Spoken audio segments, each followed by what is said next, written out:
The impressive rock landscape of the nature and geopark Mëllerdall lies within the Grand Duchy of Luxembourg between Belgium, Germany and France. The closest seacoast is today around 300 kilometers away, but that was not always the case. Within geological times, the distribution between land and sea underlies permanent changes. Regions may sink below sea level and thus be flooded by the sea, respectively be uplifted above the sea level to form dry land.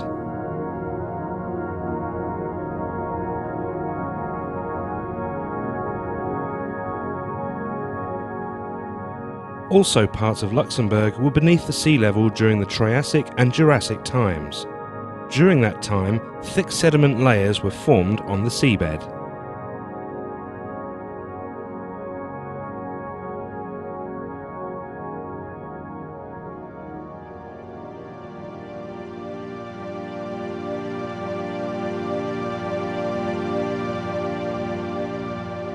In later times, the sea did not flood Luxembourg anymore, and for millions of years the region has now remained dry land. Until the end of the Cretaceous, dinosaurs and the ancestors of modern birds and mammals lived in the area. Mainly rainwater eroded the rocks, and the ablated material was transported away by the rivers into the surrounding seas.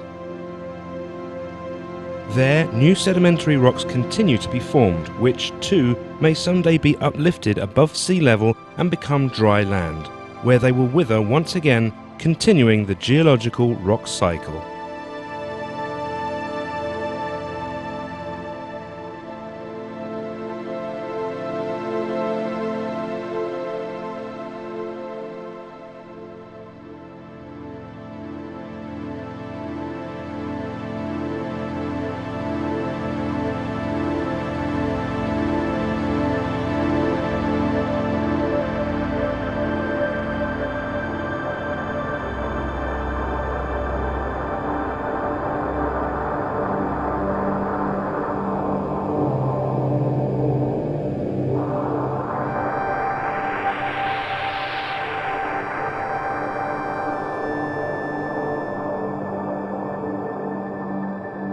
In the heart of Europe, within fields, meadows and forests, resides in the east of Luxembourg at the German border the hilly landscape of the nature and geopark with its typical plateaus, plains and valleys.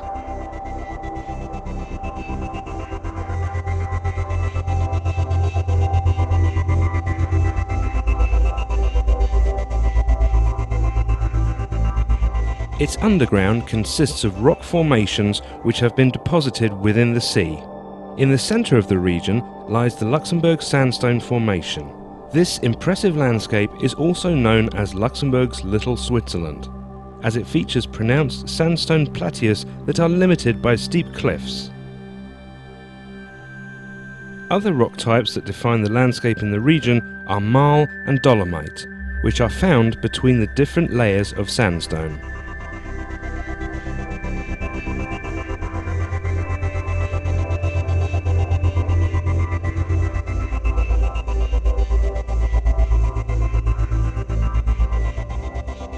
The oldest sandstone layer in the area was deposited on an even older bedrock formation of schists. The land sank slowly while the sea level rose. In conclusion, the region was flooded by a shallow sea, and the different sediment layers were deposited on top of each other on the seafloor.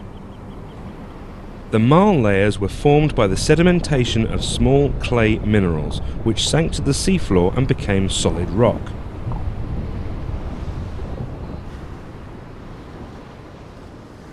The thick dolomitic layer originated in a period of warmer climate, which led to the evaporation of seawater, leaving dolomite behind.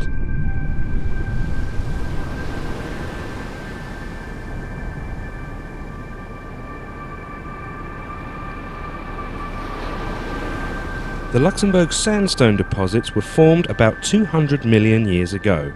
At that time, a water current transported sand grains into the region.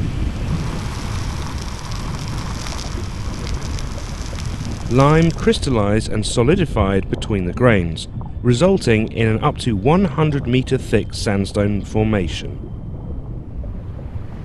The youngest preserved rock layer in the area is once again a marl.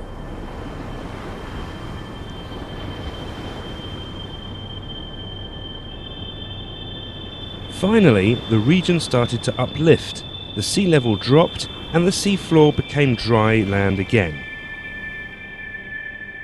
On the resulting flat plain close to the sea level, first streams and rivers started to develop, and the erosion of the geological deposits began. Over time, the landscape lifted further and the streams cut deeper into the subsurface. The different rock types reacted differently to these erosion processes.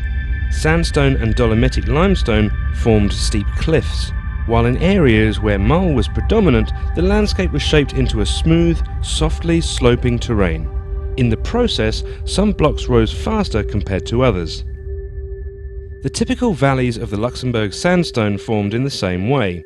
The sandstone deposit is cross-cut with multiple deep-rooted joints into tower-like structures. Where a creek cuts into the bedrock, the sandstone is broken down, first into single rocks and finally into sand. Over and over again, large blocks get loose from the cliff and fall into the valley, where most of material gets further transported down the valley by the water of the stream.